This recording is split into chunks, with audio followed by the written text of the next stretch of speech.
نحمده ونصلي على رسوله الكريم اما بعد اعوذ باللہ من الشیطان الرجیم بسم اللہ الرحمن الرحیم۔ حمد و صلوات کے بعد سامعین محترم، اللہ تبارک و تعالیٰ نے قرآن مجید فرقان حمید میں بے شمار مقامات کے اوپر بنی اسرائیل کا ذکر فرمایا اور ان کی مختلف حالتوں کو بیان فرمایا۔ یقیناً وہ تمام واقعات، وہ تمام حکایات ہمارے لیے عبرت کا سامان ہے۔ آج جس کا ذکر ہم کرنے والے ہیں وہ یہ ہے کہ موسیٰ سامری کون تھا اور اس کا کیا معاملہ تھا۔ سامعین محترم، موسیٰ سامری یہ خبیث الفطرت ایک شخص تھا جو گمراہ تھا اور گمراہی پھیلاتا تھا، اور اس کی جو پیدائش ہوئی بھی تھی وہ بھی حلال طریقے سے نہیں ہوئی تھی، یہ ناجائز اولاد تھا، اور اس کی ماں ذلت کے اور رسوائی کے خوف سے اس نے اس کی پیدائش کے فوراً بعد اس کو پہاڑ پہ لے جا کے چھوڑ دیا۔ وہاں حضرت سیدنا جبرائیل علیہ السلام آتے تھے اور وہ اس کی پرورش کر رہے تھے، اور جب یہ سمجھدار ہوا اور اس نے دیکھا کہ حضرت جبرائیل کی سواری جس جگہ پر قدم رکھتی ہے وہ اس جگہ پر سبزہ ہو جاتا ہے، تو اس نے اس جگہ کی مٹی اٹھا کر اپنے پاس سنبھال کے رکھنی تھی۔ اب جب حضرت سیدنا موسیٰ علیہ السلام کو اللہ تبارک و تعالیٰ نے فرعون اور فرعون کی قوم سے نجات دیا اور فرعون کو غرق کیا اور اس کی قوم کو تباہ و برباد کیا، اب اللہ کے نبی حضرت موسیٰ علیہ السلام پر لوگوں نے ایمان قبول کر لیا، آپ ایمان لے کر آ گئے۔ اللہ تبارک و تعالیٰ نے حضرت موسیٰ علیہ السلام سے فرمایا کہ اے موسیٰ، آپ کوہ طور پر آئیں اور 40 دن یہاں پر اعتکاف کریں، اللہ تبارک و تعالیٰ آپ کو تورات عطا فرمائے۔ حضرت موسیٰ علیہ السلام نے اپنی غیر موجودگی میں اپنے چچا زاد بھائی حضرت ہارون کو مقرر کیا اور آپ نے کہا کہ تم میری قوم کا خیال رکھنا۔ یوں حضرت موسیٰ علیہ السلام کوہ طور پہ گئے اور 40 دن تک آپ نے دن کے وقت روزہ رکھا اور رات کے وقت نمازیں ادا کیں۔ اللہ تبارک و تعالیٰ نے آپ کو تورات عطا فرمائی۔ جب حضرت موسیٰ علیہ السلام تورات لے کر اپنی قوم میں آئے تو یہاں پر معاملہ بالکل مختلف تھا۔ اسی موسیٰ سامری نے یہ کیا تھا کہ حضرت موسیٰ علیہ السلام کی غیر موجودگی میں اس نے قوم سے کہا کہ تم سونا اور چاندی لے کر آؤ۔ قوم سونا اور چاندی لے کر آئی اور اس نے اس کو پگھلا کر ایک بچھڑا جو ہے بنایا، اور وہی مٹی جو حضرت سیدنا جبرائیل علیہ السلام کے قدم سواری کے قدم کے نیچے کی مٹی تھی، اس کو اس بچھڑے کے اندر ڈال دیا، جس سے وہ بچھڑا بولنے لگ گیا۔ اور یہ عجیب و غریب معاملہ دیکھ کر اور موسیٰ سامری نے تقریر کی وہ یہ تھی کہ حضرت موسیٰ علیہ السلام جس خدا کے پاس گئے ہیں، معاذ اللہ ثم معاذ اللہ، موسیٰ سامری کہنے لگا کہ یہ وہی خدا ہے۔ تو قوم بھی بت پرستی میں پڑ گئی، قوم اس کی عبادت کرنے لگ گئی، اور حضرت موسیٰ علیہ السلام نے جب آ کر دیکھا تو آپ نے اپنے چچا زاد بھائی حضرت ہارون کی داڑھی اور سر کے بال پکڑ کر آپ نے ان کو مارا اور پوچھا کہ یہ کیا ہو گیا، قوم کیوں گمراہ ہو گئی؟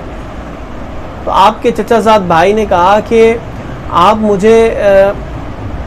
ان کے مقابلے میں آپ مجھے ان کو موقع نہ دیں ہنسنے کا، یہ قوم مجھے مار ڈالتی اور میں کمزور تھا اور قریب تھا کہ یہ مجھے مار دیتی، تو اس وجہ سے جو ہے وہ میں کچھ نہیں کر سکا۔ آپ نے پھر قوم کو سمجھایا اور قوم کو اس کی بت پرستی اور اس کی برائی کو بیان کیا، اور موسیٰ سامری کو آپ نے کہا کہ تجھ پر اللہ تبارک و تعالیٰ کی لعنت ہو کہ تو مرتے دم تک عبرت کا سامان ہوگا، اور اس سے کہا کہ تجھے جو چھو بھی دے گا نا وہ بھی بیمار ہوگا اور تو بھی بیمار ہوگا، اور اسی حالت میں تو مرے گا۔ تو یوں انہوں نے بچھڑے کو بنایا، اور بچھڑے کو بنانے کے بعد جو ہے وہ ان کی توبہ بھی اللہ تبارک و تعالیٰ نے قبول فرما لی۔ یہاں پر نقطہ یہ ہے کہ اسی قوم کے اندر موسیٰ سامری بھی ہے اور موسیٰ علیہ السلام بھی ہے۔ موسیٰ سامری کی پرورش جبرائیل جیسے فرشتے نے کی، جو فرشتوں کا سردار ہے، جو فرشتوں کا سردار ہے، اس نے جس کی تربیت کی وہ خود بھی گمراہ ہوا اور اس نے لوگوں کو بھی گمراہ کیا۔ اور حضرت سیدنا موسیٰ علیہ السلام کی پرورش فرعون نے کی، آپ فرعون کے محل میں پرورش پاتے رہے، لیکن اللہ تبارک و تعالیٰ نے ان کو نبوت عطا فرمائی اور انہوں نے قوم کو ہدایت عطا فرمائی۔ یہاں پر نقطہ یہ ہے کہ جو ازلی بدبخت اور شقی ہوتا ہے اس کی پرورش جبریل جیسے فرشتے بھی کریں تو وہ بدبختی ہوتا ہے اور اس کی بدبختی غالب آ کے رہتی ہے، اور جو ازلی سعید اور خوشبخت لوگ ہوتے ہیں ان کی پرورش چاہے کوئی بھی کرے وہ خوشبخت لوگ خوشبخت ہی ہوتے ہیں اور وہ خود بھی ہدایت پر ہوتے ہیں، اور اللہ تعالیٰ ان کے ذریعے سے بہت سارے لوگوں کو ہدایت عطا فرماتا ہے۔ اور دوسری بات یہ ہے کہ حضرت سیدنا موسیٰ علیہ السلام جب تک قوم میں تھے اس سامری جادوگر کی مجال نہیں تھی کہ یہ قوم کو گمراہ کرتا، لیکن جب حضرت سیدنا موسیٰ علیہ السلام 40 دن کے لیے قوم سے دور ہوئے تو اس گمراہ شخص نے قوم کو گمراہی میں مبتلا کر دیا۔ تو پتہ یہ چلا کہ قوم کے جو رہبر اور رہنما ہوتے ہیں ان کا قوم کے ساتھ رہنا اور ان کو وقتاً فوقتاً دین کی باتیں اور ہدایت کی باتیں بتانا بہت ضروری ہے، اور اگر کچھ عرصے کے لیے وہ قوم سے دور ہو جائیں اور غافل ہو جائیں تو پھر شیطان اپنا کام کرتا ہے اور لوگوں کے ایمان کو چھین لیتا ہے، لوگوں کے عمل کو خراب کر دیتا ہے اور لوگوں کو گمراہ کر دیتا ہے۔ یہی وجہ ہے کہ اللہ تبارک و تعالیٰ نے روز اول سے نبوت اور رسالت کا جو سلسلہ فرمایا تو ہر دور کے اندر، ہر زمانے کے اندر اللہ تبارک و تعالیٰ نے نبی مبعوث فرمائے، اور کم و بیش 1,24,000 انبیاء کرام آئے۔ جب دو نبیوں کے درمیان زمانہ طول پکڑتا اور دو نبیوں کے درمیان زمانہ لمبا عرصہ ہو جاتا تو قوم پھر گمراہ ہو جاتی، اور آنے والے نبی جب تشریف لاتے تو پھر وہ قوم کو ہدایت اور رہنمائی عطا فرماتے۔ اب جب کہ اللہ تبارک و تعالیٰ نے نبوت اور رسالت کو ختم فرما دیا اور حضور علیہ السلام کو ختم نبوت کا تاج پہنا کر قوم میں مبعوث فرما دیا، اور اب قیامت تک کوئی نیا نبی نہیں آ سکتا، تو اب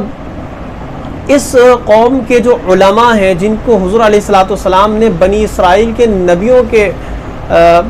برابر قرار دیا، اس قوم کے علماء کی پھر ذمہ داری ہے کہ وہ اپنی قوم کی تربیت فرمائیں، اور قوم کو چاہیے کہ وہ ان کے ساتھ ان کی صحبت اختیار کریں۔ اگر وہ ان نیک لوگوں سے دور ہوں گے